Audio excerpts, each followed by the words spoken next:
On this episode of the Sugar Free Shawn Show, Shawn speaks with president and founder of A Mile in My Shoes, Joe Solowiejczyk. On this special episode of the show, live from the living room of my in-laws' house, my good friend, Joe Solowiejczyk, is here in the background, and he's going to share his interesting project that he's working on right now. I met Joe for the first time on the George Canyon and Friends Diabetes Heroes Tour, and from the first time I saw him, I realized the gift that Joe has to engage audiences that range in age from 4 years old to 80 years old. I'm so honored that Joe is here on the show today to talk about his project. I'm in the process of writing a book, and the book is going to be an electronic book. It's going to be formatted on iBooks Author, and that's the platform. And my hope, it's a manual, and the name of the book is called A Type 1 Diabetes Guide to the Universe. Why that name? Because the idea is that you should have as much information and support as you need to do whatever you want to do in your life, you know, as a parent, as a child. And the idea is to provide the right information and the emotional support that will allow you to go and do that. What I hope with the format of the book is that it'll be like a book out of Harry Potter world, where the pictures are talking. You can have, there'll be manipulating and interactive elements. For the quizzes, you'll be able to like take things apart, put them together, identify and locate and that kind of stuff. The idea is that that should be interactive. There'll be videotapes of families and kids that I've known from the UK, from Canada, from US, Australia, all of those clips of all of those people and families and kids talking about what it's like to live with it will be in there to provide some of the emotional support and to provide a sense to families when they first get diagnosed that they're not alone, that other people have gone through this, that this is traumatic, and that in addition to it being traumatic, just for them to know that there are other people that have gone through it and have come out the other side. That was the sort of vision about having it with videos as well. It's one thing for me to be able to tell parents and kids, oh, you know, I know somebody, blah, blah, blah. This is like bringing all of my friends to the event and having people be able to click and listen to them personally and listen to it. The other thing that so I think that's one very unique aspect about it. It's the first book of its kind to be presented and published in that format. The other thing that I think is unique about it is that it integrates the family therapy and psychological coping aspect of living with diabetes into the warp and woof of the book. Meaning that there's not a separate chapter on psychological coping, but you'll be able to go through the book and identify elements and click a button, and it'll talk about the medical management issue related to, let's say, insulin dose adjusting or injecting. Then there's, at that same place, you'll be able to click another button that speaks about the family dynamic aspect of that same management issue. And then the third one, which will be throughout the book as well, will be the spiritual aspect of this. How can I do something to my child that is hurting him or her? You know, how can I do that? And when they ask me, how could I love them if I'm still, how do you cope with questions like that? How do you cope with questions like, and issues with the powerlessness? Some of this, or a lot of it, I actually believe is stuff that doesn't get talked about a lot of times, because I feel like most healthcare professionals are interested in fixing things.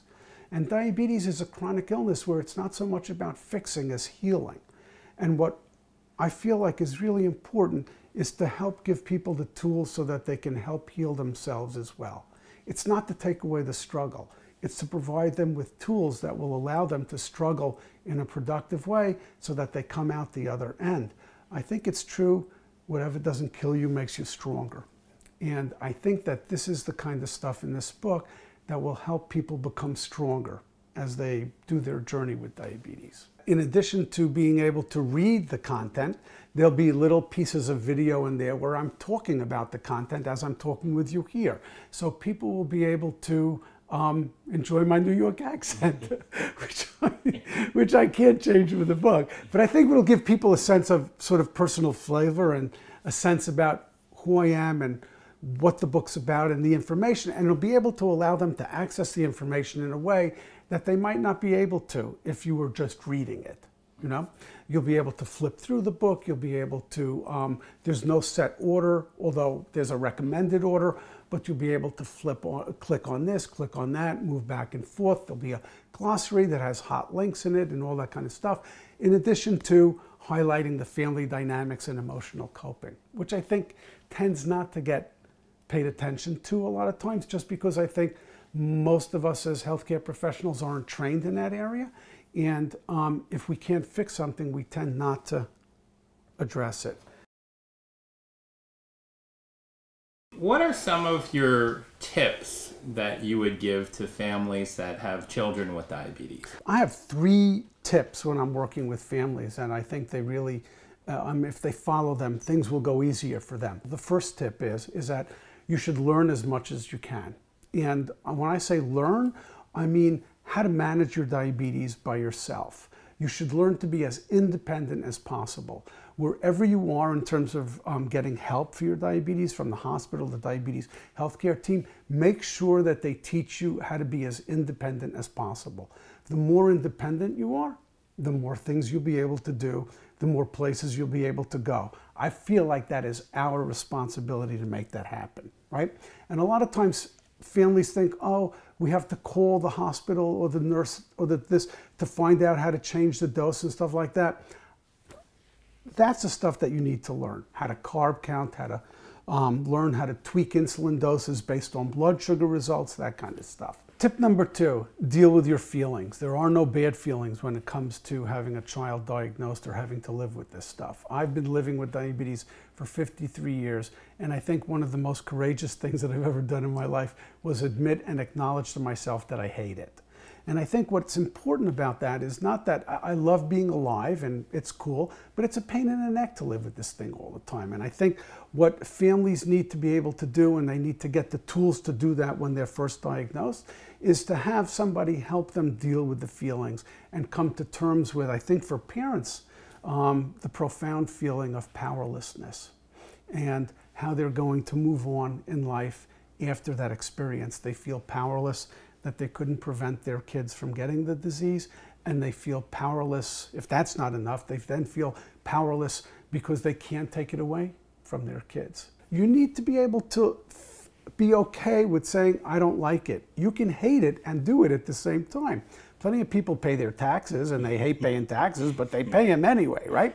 And I think this is where a lot of kids end up sort of growing older sooner. They lose some of their childhood naivete, that they realize that there are things that they have to do, that there are things that they, even if they don't like it, they still have to do it. And I think that this makes them grow up a little bit more, as well as for the siblings.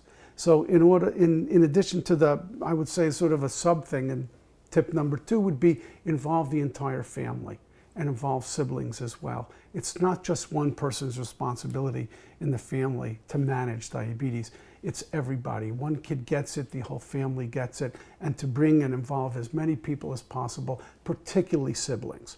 And then another subtopic in 2 would be to make sure that siblings get some non-diabetes time and to not forget about them. They're generous and caring, and I would not have been able to do it without my brother's help. I have 3 younger brothers. But my parents were sort of worried about me and gave a little bit more attention to me at the beginning than they did to my brothers. And I think that would be an important thing. It's what I see in my, from my own personal experience, as well as from the families that I work with over time. We just want to make sure that siblings get what they need. And the third tip, which I think is one of the most important, is to make sure, and particularly with teenagers, is to make sure that you treat diabetes chores and behavior like any other act of behavior or misbehavior. The same way that you tell your kids that they have to do their homework and clean up their room and that kind of stuff, the same rules that apply to diabetes mismanagement. If you get privileges taken away from you for not cleaning your room or not doing your homework or misbehaving or being disrespectful, then the same rules should apply in the diabetes thing.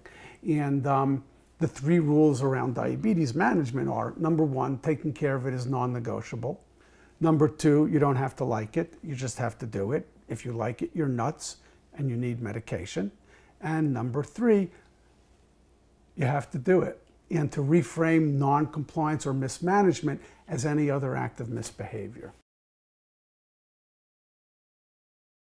So, good question. How do you get the book? The book will be available on iTunes, and you'll be able to buy it either through iBooks or iTunes.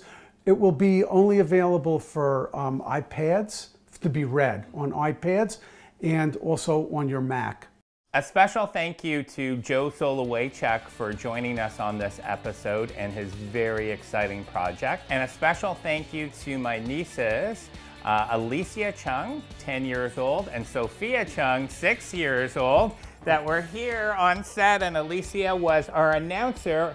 Your first job announcing on a show, how did it feel?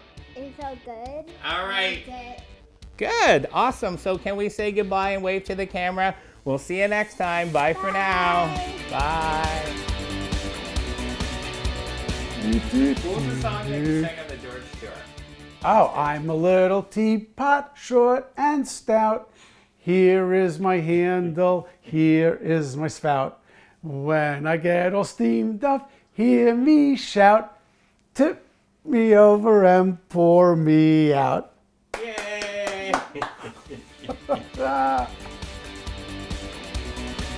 On the next episode of the Sugar Free Shawn Show, Shawn catches up with Sebastian Sasseville on his 7,500 kilometer run across Canada.